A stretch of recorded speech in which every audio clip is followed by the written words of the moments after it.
Our programs offer many languages. Please visit suprememastertv.com/schedule. Nos programmes offrent plusieurs langues. Veuillez visiter suprememastertv.com/schedule. Nuestros programas ofrecen varios idiomas. Visiten suprememastertv.com/schedule. Nossos programas oferecem vários idiomas. Acesse suprememastertv.com/schedule. हमारे कार्यक्रम पेश किए जाते कई भाषाओं में कृपया देखें suprememastertv.com/schedule。我们的节目提供多种语言，请看 suprememastertv.com/schedule。 Rancangan kami menawarkan banyak bahasa. Sila kunjungi suprememastertv.com/schedule. برامجنا متوفرة بالعديد من اللغات. يرجى زيارة suprememastertv.com/schedule. Наши программы предлагают много языков. Пожалуйста, посмотрите suprememastertv.com/schedule. برنامه‌های ما شامل زبان‌های بسیاری است. از این وبسایت دیدن فرمایید suprememastertv.com/schedule. Keep your mind straight beside the five nibs all the time when you meditate. No desire anything. No thinking of even desiring anything. No one to be quickly enlightened. No one to have rich and fame, and no one to be famous, a master, become a master, even nothing. Just want liberation. Want to know your Buddha nature. Okay? Want to be Buddha then can do. Okay? Of course. Want to know your nature and want to be a Buddha is not a desire. It's a self-inherent birthright. And it is a duty, even an obligation. Please continue watching to find out more. Supreme Master Ching Hai's lectures are not a complete meditation instruction. Please do not try alone. For free of charge guidance, please visit godsdirectcontact.org or contact any of our centers near you.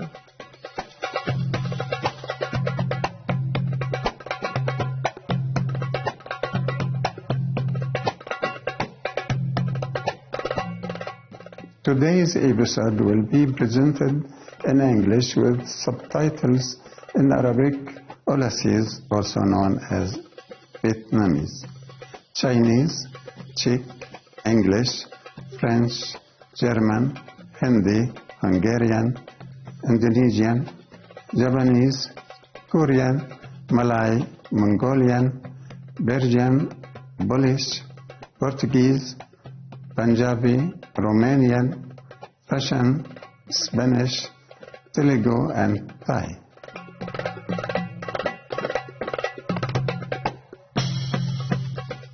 من دواعي سروري أن أراكم مشاهدينا الكرام. اسمي حبيب. يشيد الشعب الليبي بموقفكم الإيجابي المدهش.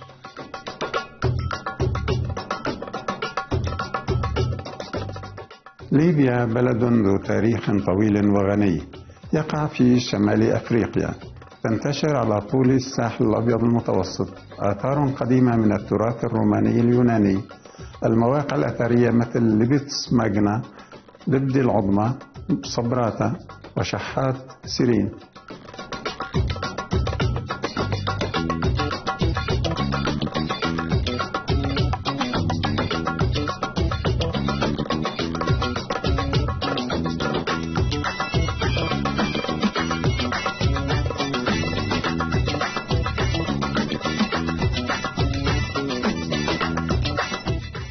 تعرف طرابلس عاصمة البلاد بحورية البحر الأبيض المتوسط لمياهها الفيروزية ومبانيها المطلية باللون الأبيض.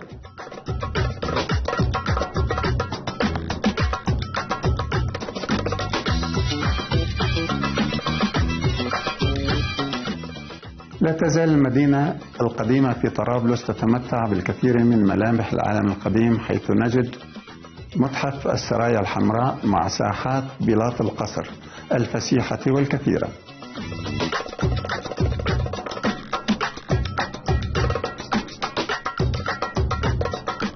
في الجنوب الغربي لطرابلس تقع مدينة واحة الصحراء قدامس ذات الممرات المعقدة التي تشبه المتاهة.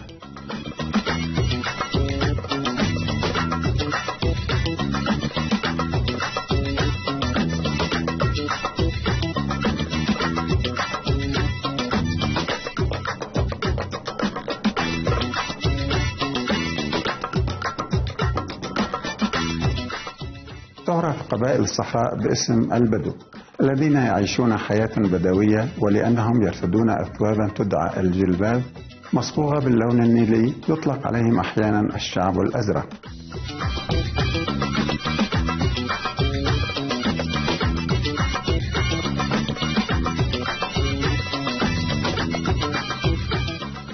الشعب الليبي طيب وودود، عندما يحيون بعضهم البعض يتصافحون ويمسكون بأيديهم طالما التحية الشفهية مستمرة.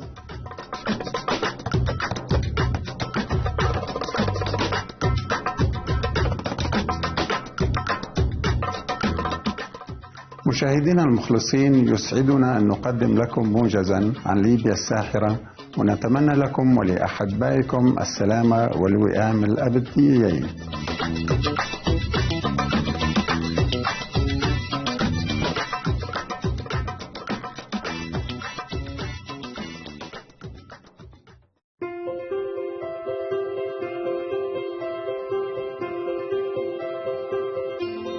على مدى أكثر من 3 عقود منفكة المعلمة السامية تشينغ هاي تنير درب عالمنا من خلال تعاليمها الإلهية. كمعلم حقيقي تمنح المعلمة طريقة كوان ين بالتأمل لأولئك التواقين لاكتشاف طبيعة الله داخلهم وتحقيق التحرر الأزلي من دوامة الحياة والموت خلال حياتهم. طريقة الكوان ين مورست من قبل سائر المعلمين المستنيرين أمثال بوذا، كونفوشيوس، والجورو-ناناك، ويسوع المسيح، لاو تزو، لإله كريشنا، لإله مهافيرا، والنبي محمد صلى الله عليه وسلم، والعديد غيره. إنها تؤكد أنه بذكرنا الحثيث لله والتضحية من أجل الآخرين وعدم انتهاك القوانين الكونية سنصل لأعلى مرتبة يمكن أن يبلغها بشر، وندرك الهدف من وجودنا على هذه الأرض. المعلمة السامية تشينغ هاي هي مثال حي واستثنائي للرحمة، فهي تقوم بانتظام بتقديم المساعدات العينية والمالية، فضلا عن المحبة للاجئين والمشردين والمتضررين من الكوارث الطبيعية وسواهم ممن يحتاجون للغوث. المعلمة السامية تشينغ هاي ممتنة بشدة لله تعالى على كل المساعدات المالية والمواساة والدعم الذي يقدم للمحتاجين والأقل حظا أو لأي قضية نبيلة طوال هذه السنوات، بوصفها أداة متواضعة تنقل رحمة الله ومحبته لأبنائه الغاليين. المعلمة السامية تشينغ هاي تتلقى الدعم والمحبة من مختلف المنظمات ووسائل الإعلام والحكومات والأفراد، فضلا عن العديد من الجوائز، منها جائزة غوثي للسلام عام 2006، وهي تضاهي جائزة نوبل للسلام في الشرق، جائزة القيادة الروحية العالمية في عام 1994، جائزة مهافير في عام 2008، وتم الإعلان عن يومي 22 فبراير و25 أكتوبر يوم المعلمة السامية تشينغ هاي، ومواطنة فخرية في الولايات المتحدة الأمريكية إلى آخره. وقد كرمت على مر السنين بمنحها العديد من الجوائز وأوسمة الشرف تقديرا لأعمالها الخيرية والإنسانية المتميزة.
نأسف لعدم قدرتنا على عرض المزيد من الجوائز والتكريم بسبب ضيق الوقت.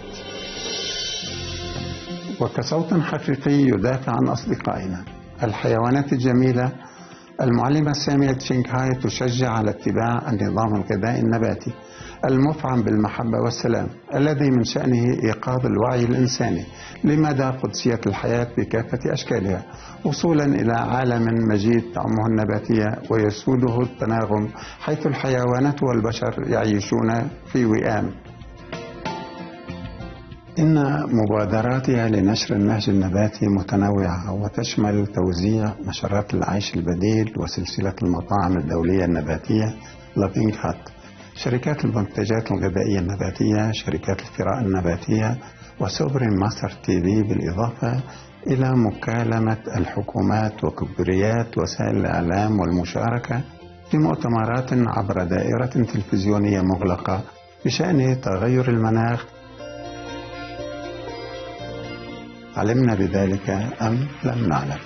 إن لجهودها تأثير هائل على الوعي العالمي فيما يخص الإحسان للحيوانات، وكيف أن نمط الحياة هذا يمكن أن يحقق السلام الدائم بين الدول، إضافة لإنقاذ كوكبنا من آثار تغير المناخ والكوارث. على مر السنين جابت المعلمة سامية تشينغ هاي العالم من الأمريكيتين إلى أفريقيا ومن أوروبا إلى أوقيانوسيا، وألقت مئات المحاضرات أمام الجمهور وتلاميذها متناولة باقة متنوعة من المواضيع الروحية. يشرفنا اليوم أن نقدم واحدة من هذه المحاضرات العميقة بعنوان سرنجاما سوترا، مصدر العوالم الشيطانية، جزء 7 من 7، ضمن سلسلة بين المعلمة والتلاميذ، الملقاة باللغة الإنجليزية في 25 ديسمبر 2018.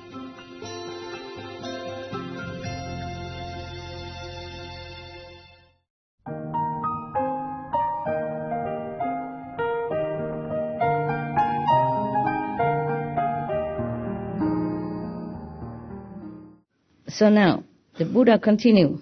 So all these demons and ghosts, even the kings of demons, powerful in heaven, they are still imprisoned by this worldly passion and possessiveness. Why you are in Samadhi, you're enjoying connecting with the Buddha power, with your own Buddha nature inside, and you enjoy and you're pure, you're uplifted. Therefore, they cannot affect you any more than a blowing wind can affect light, or as if a knife cannot cut through water. Just like what I told you now, okay? When you remember you are Buddha, nothing can harm you, okay? Remember that?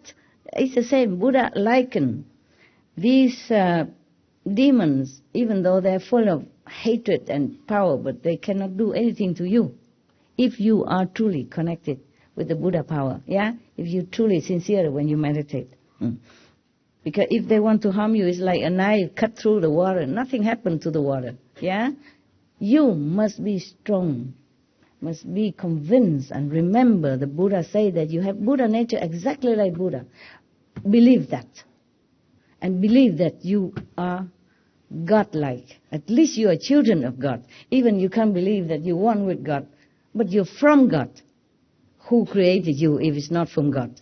The devil? Of course not. You don't look like. The tree creates you? No, you don't look like. You look like the image of God that you think God would look like. That is what it is.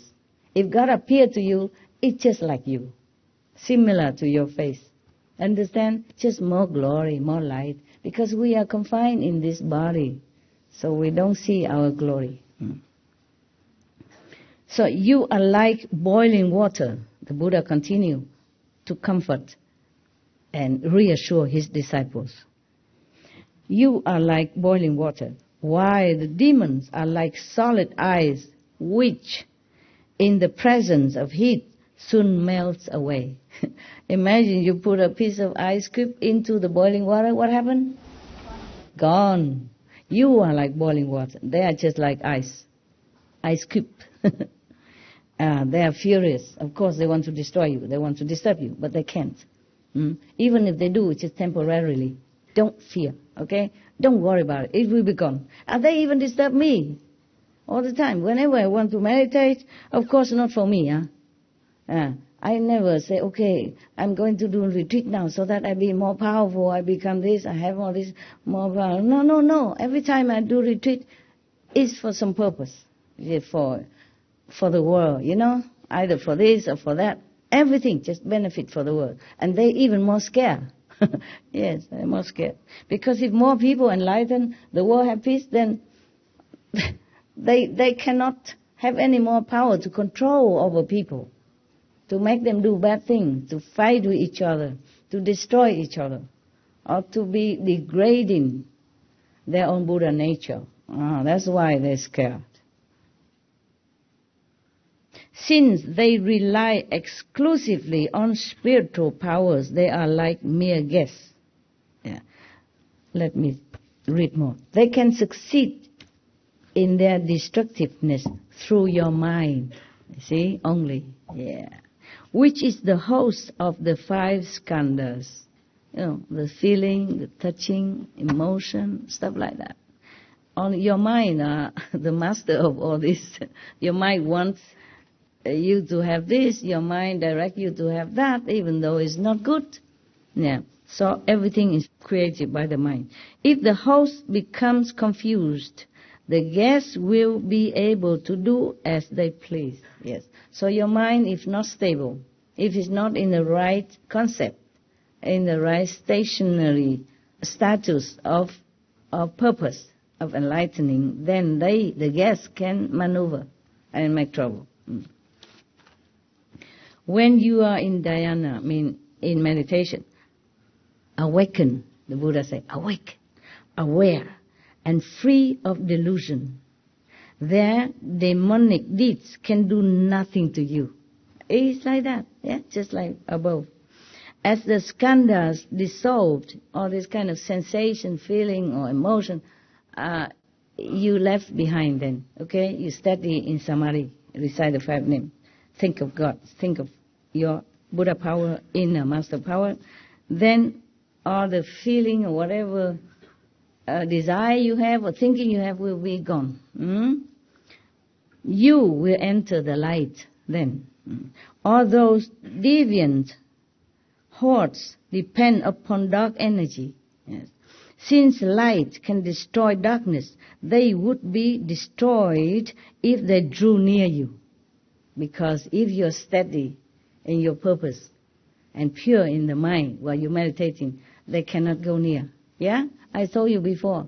Remember, you are the Buddha. Same. Okay, Then they will not be able to go even near. They can try, but after a while they cannot go near if you're steady.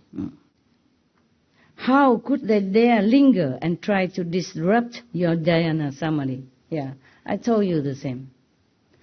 I would probably be in retreat without this initial disturbance if I don't have to carry so much work every day. You understand? Therefore, the first day of my retreat, they can disturb. But that was only the first 1 or 2. Now they don't, they're nowhere, nowhere to see anymore. Just the first 1 or 2.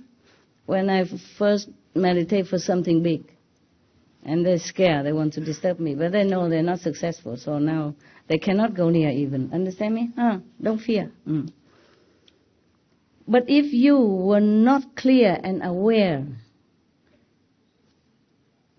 and if you were confused by the skandhas, then you, Ananda, would surely become one of the demons. You would turn into a demonic being yourself. Keep your mind straight, recite the 5 names all the time when you meditate. No desire anything. No thinking of even desiring anything. No one to be quickly enlightened, no one to have rich and fame, and no one to be famous, a master, become a master even, nothing. Just want liberation, want to know your Buddha nature, okay? Want to be Buddha then, can do, okay? Of course. Want to know your nature and want to be a Buddha is not a desire. It's a self-inherent birthright. And it is a duty even, an obligation, what we are born for, that we can seek our own Buddha nature, that we have a chance to be enlightened and to become the master of ourselves again, okay? So it's not a desire. Because when you become a Buddha, you benefit others. That is very selfless, very noble. At least you liberate yourself and you don't be slave for any lowly desire or skandhas anymore, but you're free, noble, light, beautiful, beneficial. So the Buddha continued, your encounter with Mantaji's daughter. Buddha don't forget that, does he? He continued to talk to Ananda about the lover girl that chased him. Was a minor incident. She cast a spell on you to make you break the Buddha's moral precepts. Still, among the 80,000 modes of conduct, you violated only one precept. Because your mind was pure, all was not lost. You broke only one precept. He did not really. He just was, I say, seduced. And he was not powerful enough. He did not prepare for that. Yeah? Not only because she's beautiful, but he wasn't prepared that he's going to be seduced. Yeah? He did not know that. And he did not know the mantra at that time to counter that kind of most powerful mantra in the three worlds. So the Buddha say you broke only one precept, violate only one precept. That means maybe nearness bodily to a woman, almost gone back to the normal, like a level of man and woman, desiring and having physical pleasure, almost gone. So the monk normally should not touch any woman. He violate only that. But unwillingly, it was not his fault. Yeah, it was not his fault. He was like bewitched into doing that. And at least he was so pure that he still can remember the Buddha. No one except Ananda or a monk of his kind of status would ever be able to escape this kind of mantra. Yeah, so talking about Ananda, anyone could fall into this kind of situation. If you're not strong enough, you fall, okay? Because you can't use magical power to defeat these kind of people, yeah? You just stay awake, aware, and run. That's the best. The Buddha continued to say, all was not lost, He comforted Ananda. He just make an example for him to know how he could escape such a powerful mantra. Yeah, because he was pure. Now, so Buddha continued, this would be an attempt to completely destroy your precious enlightenment. Were it to succeed, you would become like the family of the senior government official who is suddenly exiled. His family wanders, bereft and alone, with no one to pity or rescue them. If Ananda has succumbed to this magic power and sensational bodily desire and contact, then he would be lost. Just like suddenly you are fired from your official court position and exiled somewhere and depriving of being with your family and whatever you love. In those days when one of the officials offended the king, then they exile him somewhere and his family is scattered anywhere else. Or even maybe being chop.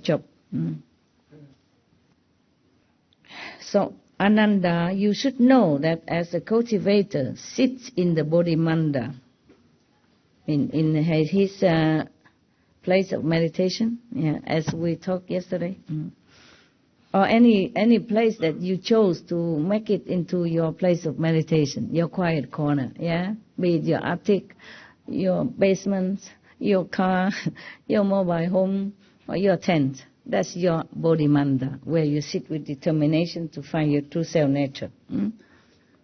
So,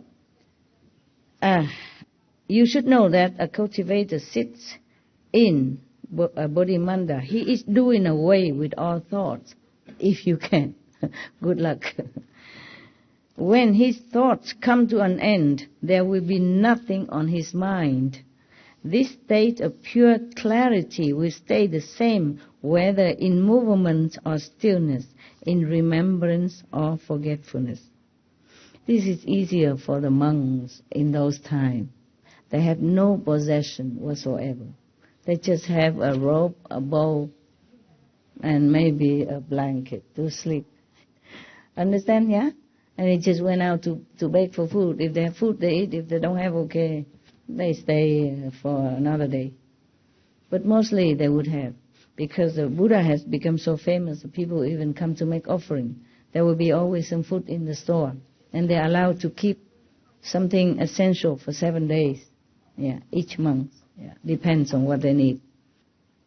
Buddha continued. When he dwells in this place and enters samadhi, he is like a person with clear vision who finds himself in total darkness.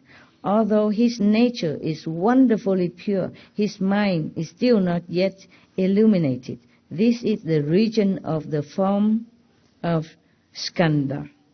Even though he sits in samadhi very well, he is still not yet completely out of the skandhas. I mean, when you have some thought, feeling, emotional, mentally, your thought, your emotion, your desire form something in your mind. And that is still a form from feeling, from mundane. Skandha is feeling and sensation. It's not the real Buddha's land. Okay? So the Buddha warned you like that. If his eyes become clear, he will then experience the 10 directions as an open expanse. You see visions, yeah, from the 10 directions. And the darkness will be gone. The Buddha described the inside experience. Darkness will be gone. This is then the end of the form skandha. Meaning, if your wisdom eye is clear already, then you can see real vision of different heavens in the 10 directions, or maybe Buddha's lands. At that time, then the so-called skandha forms that you have created before, with your desire, your thought, your emotion, mental, imagine, etc., destroy. The real thing come already, okay? He will then be able to transcend the turbidity of kalpas. Contemplating the cause of the form skandha, one sees that false thoughts of solidity are its source. Yeah, I was right. The Buddha say, if you've seen the 10 clear universe, 10 direction vision, or Buddha's land, then you will destroy this desire form. Yeah, and then the cultivator, the meditator, will see the true cause of these false scenery that he has formed in his mind. They are just false thoughts or desire that's, solidify itself into like vision. Yeah, but it's not real. Okay, no, I'm going to I'm going to read further, one more paragraph, and then you can go rest. Yeah, because we're coming to the first demon, okay? At least. And then other demons we will introduce as the day come. Ananda, at this point, as the person intently investigates that wondrous brightness, okay, he already cleared his vision and it's a real vision coming already. At this point, the 4 elements will no longer function together, and soon the body will be able to transcend obstructions. You will not feel anything anymore at that time. You don't even feel you have a body, okay? Then you're okay, yeah. But this state is called the pure brightness merging into the environment. It is a temporary state in the course of cultivation and does not indicate sagehood. Even then, not yet. Sorry. Yeah, you still want to practice? Sounds very hard. Okay. If he does not think, it's okay. not to worry. As long as you realize it's just a state, okay? It's not yet sainthood. It's not a complete enlightenment. Just one little step. As long as you humble enough to recognize that, then not to worry. See, Buddha saying, if he does not think he has become a sage, then this will be a good state. No harm done. Good. One step to go up. But if he considers himself a sage, then he will be vulnerable to the demon's influence. Yeah. So whenever some of your brothers or sisters tell me he is already in such and such, I say, forget that. Don't ever think like that. Because you will not realize you are sage. Only you see something and you feel, wow, so much vision, so much light. It's not it yet. Just a steps of this staircase. Huh? Even I told you, you see the master come to your house, talk to you, teach you. It's just kind of halfway maybe. Okay? It's nothing yet. Okay. So, he just keeps saying demons influence, but he has not come to what kind of demons yet? Oh, it's still a lot. First, the Buddha described the stage of your being in which you could fall into the demon's influence. And later, in other pages afterward here, he will tell you, he will point the name of the special demons, which one, doing what, and why, and where from. You understand? And how to prevent. Whew, you want to read all that? Yeah. No. Yes.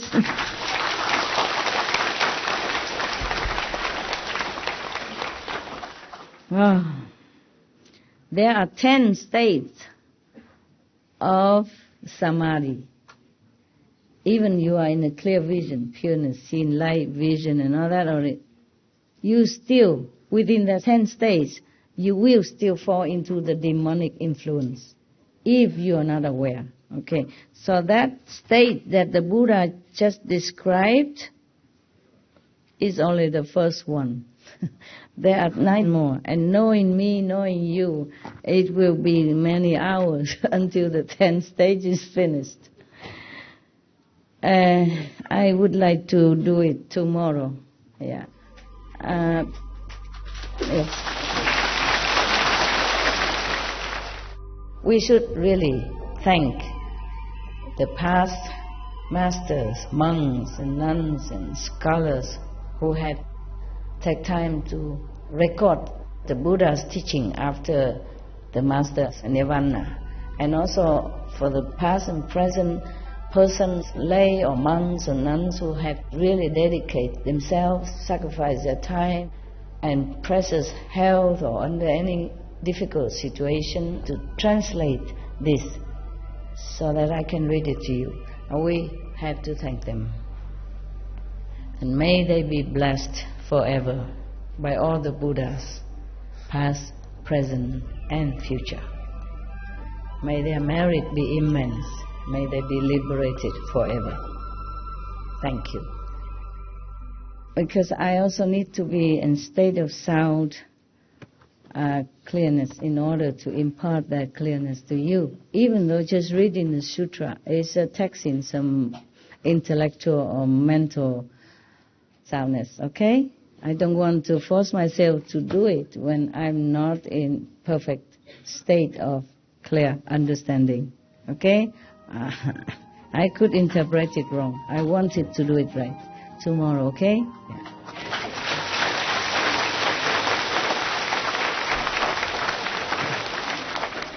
Even good things can't eat too much. Right, okay. I still live for some time. So we can do that, huh?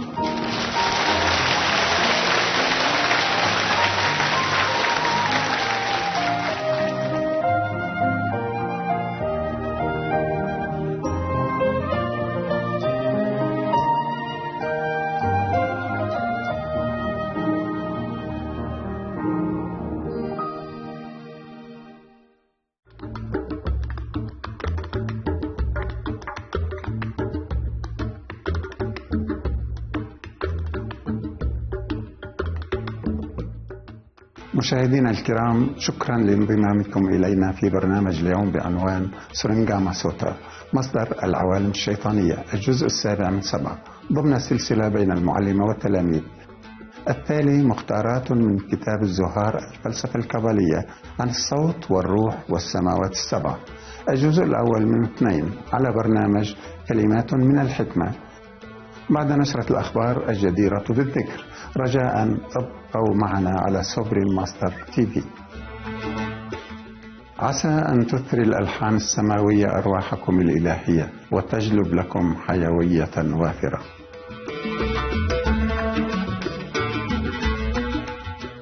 Magnanimous viewers, thank you for joining us for today's program entitled The Surangama Sutra, The Origin of Demonic States, Part 7 of 7, on Between Master and Disciples.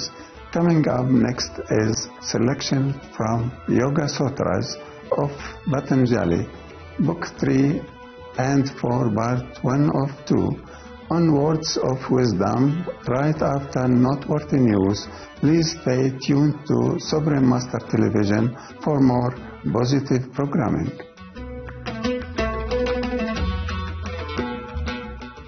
May the celestial melodies enrich your divine souls and bring you abundant vitality. Our programs offer many languages. Please visit suprememastertv.com/schedule and suprememastertv.com/DND.